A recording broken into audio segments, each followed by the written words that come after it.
Hello buddies. Quick movie here. Today I will explain a 2020 horror thriller movie called Getaway. The opening scene of the movie shows a body being dragged by an unidentified person.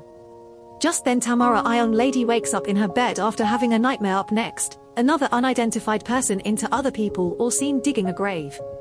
One morning Tamara has a bath in her bathtub. Upon finishing her business, Tamara listens to the news on the radio about a young woman who is missing. She then leaves her house for a girls' trip by the lake. There, Tamara meets Jerry, an admirer of Tamara and sheriff deputy at the door. Jerry begs Tamara for another date, but she humbly refuses. She promises to call Jerry in. The duo says goodbye to each other. Tamara hits the road after her chat with Jerry and calls Maddie and Brooke, who are her friends, on the phone, informing them that she's on her way.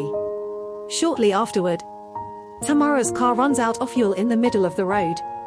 She parks beside the road to think of her next move. Moments later, a truck parks right behind Tamara's car.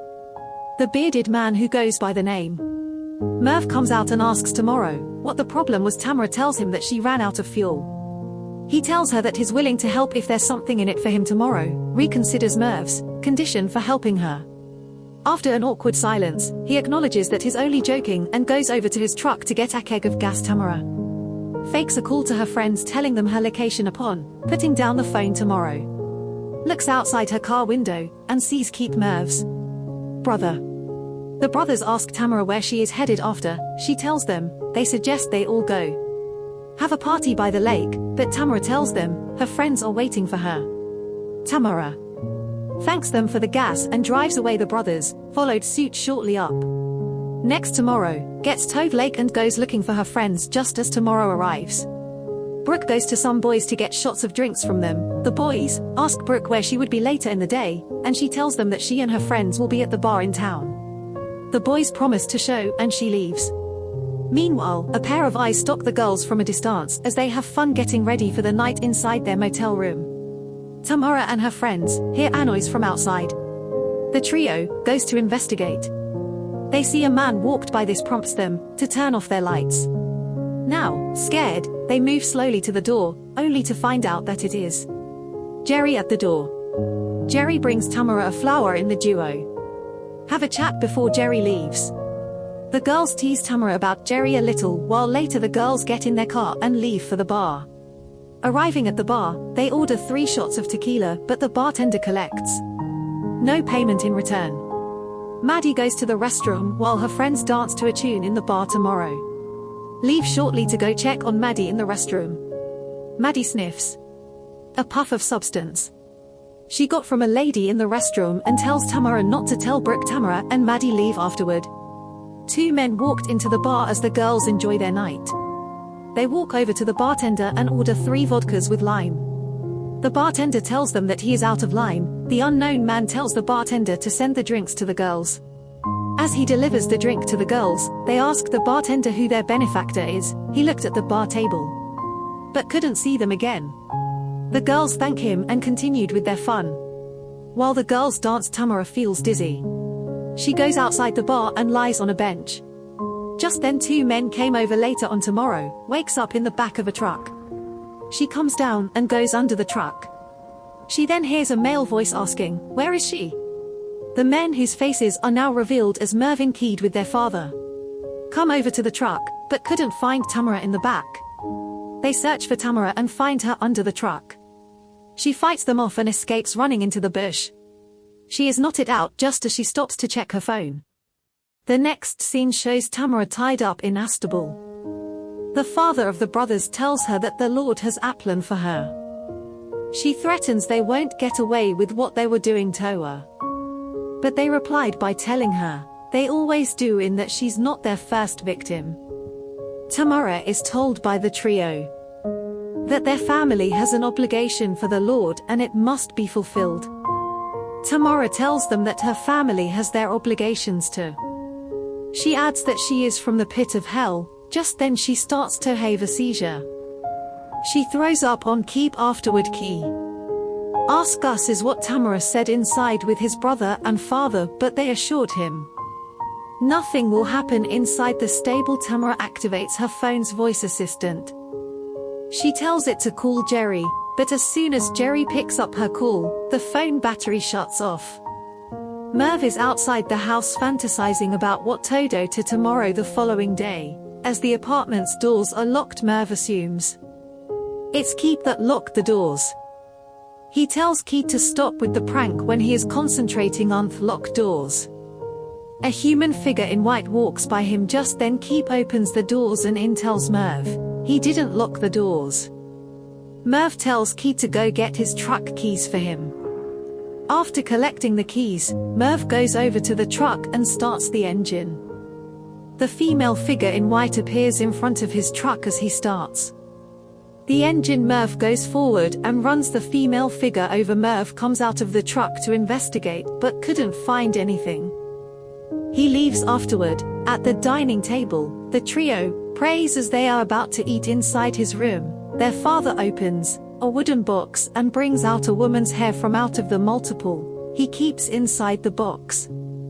He plays with himself as he holds the hair. While he plays with himself, the door to his room opened slowly. He stands up furiously and goes to the living room where his sons are watching TV. He assumes they are the ones who came to disturb him and warns them not to repeat such. The father goes back to his room and shouts for the sons to come over immediately. On getting to the room, he shows them the bones of a human scattered on his bed. Keith reminds him of the curse Tamara mentioned. However, he assures him there's no curse and tells Keith to clean his room. Merv and his father go over to meet Tamara where she is tied and ask her how she did it. Tamara, confused, asks them what they are talking about. The father slaps her. Just then there is movement outside the stable. They go out to investigate, but the stable door shuts itself. They come inside to check on Tamara again before leaving for their apartment. Meanwhile, Jerry sits down to eat in his apartment when he listens to Tamara's short voicemail, telling him that she has been kidnapped by the three men. He tries to mask cell repeatedly, but it goes to voicemail each time. Back in the stable, Keith comes over Tamara and confesses that Mervyn, his father, made him do some very bad things. He adds that his father tells him that all the girls that have been sent to heaven by them are saved tomorrow. Asks him if he really believes what he has been told. Tamara tells Keith that she is not, which immediately Keith's eyes and says, tomorrow as an angel, and she is eligible for their sacrifice afterward. As Merv sleeps, the woman in the white robe from earlier crawls over him and pleasures him. Just then he opens his eyes and the woman screams at him. He stands up and picks up his gun. 1. Merv goes to their father's room, where he finds him facing the wall with writings on it. Do you misses? Now Keith comes into the room to their father, acknowledges that Tamara has the devil and she has sent back all the sacrificed girls to come back and haunt them. The following morning, the trio goes over to the stable and unties Tamara. They prepare her for a ritual. She is put in front of a bowl of water. The father asks her if she accepts God as her savior, but she gives no reply. They dipped her head into the water and the process is repeated till the third time, when the father asks her answer eyes. The third time afterward, they take her back into the stable. On getting to the stable, the trio finds mysterious knots hanging inside the stable. The father tells Keith to burn the knots and prepare the whole. Keith disagrees and says Tamara is not an angel and she won't go to heaven.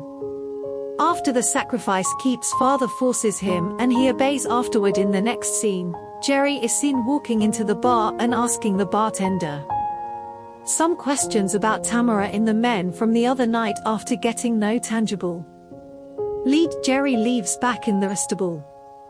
Tomorrow unties herself as Keith digs a hole. After untying herself, Tomorrow looks through the stable doors but couldn't find Keith. Just then Keith appears beside her. The duo argues about angels and demons. Tomorrow manipulates scheme and he terminates himself with a pitchfork.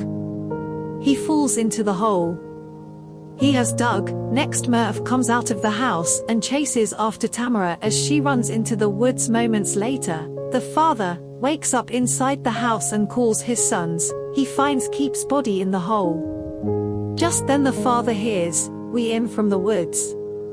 He goes to investigate, but he gets knocked out when he sees two women in white robes and scary masks who turn out toad broken. Maddie, still running in the woods, tomorrow knocks out Merv by hitting him in the head with a stone. After the two engage in a struggle, Tomorrow brings Merv's body to the stable where Brooke and Maddie were waiting for her with the father's body. Later that night, Jerry is seen driving on the highway to search for Tamara. Later, the girls tie up Merv and his father. The girls wake the duo up and reveal to them that they have been monitoring them for a while now.